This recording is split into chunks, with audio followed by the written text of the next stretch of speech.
আমার উম্মতের মধ্যে কিছু মানুষ দুনিয়াতে আসবে, শেষ জামানাতে কিছু মানুষ জন্মগ্রহণ করবে, এরা জেনাকে হালাল মনে করবে, ওয়াল হারিরা রেশমের কাপড়কে হালাল মনে করবে, যারা পুরুষ তারা নিজের জন্য রেশমের কাপড়টাকে হালাল মনে করবে, ওয়াল খামরা মদ কা পানকে হালাল মনে করবে, ওয়াল মাআজিফ এবং গান বাজনাকে হালাল মনে করবে, গান বাজনা এটাকে হালাল মনে করবে।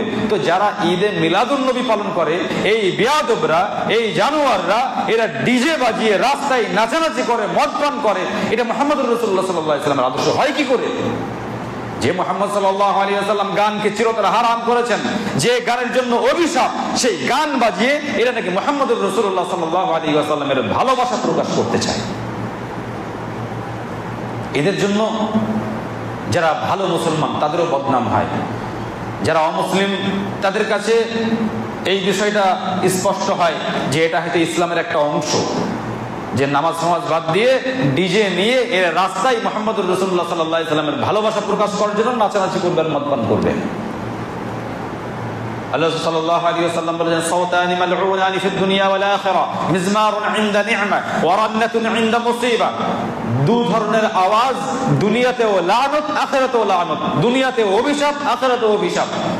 এক হচ্ছে মিজমারুন ইনদা নি'মা, যখন মানুষের আনন্দ আসে, যখন মানুষের খুব ভালো কোনো কিছু দেখে, তখন তারা গান বাজনা দিয়ে সেটার সমাপ্তি ঘটায়।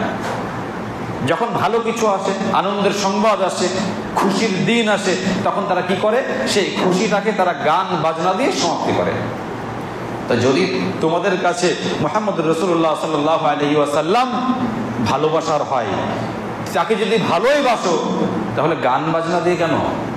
যদি ভালোবাসো তাহলে ওই দিনকে তোমরা ভালোভাবে নাও যে তিনি এসেছেন আদর্শ হিসাবে, তাহলে আজকে থেকে নামাজ পড়ি 5 ওয়াক্ত, আজকে থেকে মদ ছেড়ে দিই, আজকে থেকে বিড়ি সিগারেট ছেড়ে দিই, আজকে থেকে দাড়ি রেখে দিই, আজকে থেকে হারাম কাজকে ছেড়ে দিই, তাহলেই জানবো যে তুমি মুহাম্মদুর রাসূলুল্লাহ সাল্লাল্লাহু আলাইহি ওয়াসাল্লামের প্রেমিক। কিন্তু মুহাম্মদুর রাসূলুল্লাহ সাল্লাল্লাহু আলাইহি ওয়াসাল্লাম যেদিন এসেছেন, সেই দিনটাকে তুমি হারাম কাজ দিয়ে তুমি আল্লাহ সাল্লাল্লাহু আলাইহি ওয়াসাল্লামকে সন্তুষ্ট করতে চাইছো।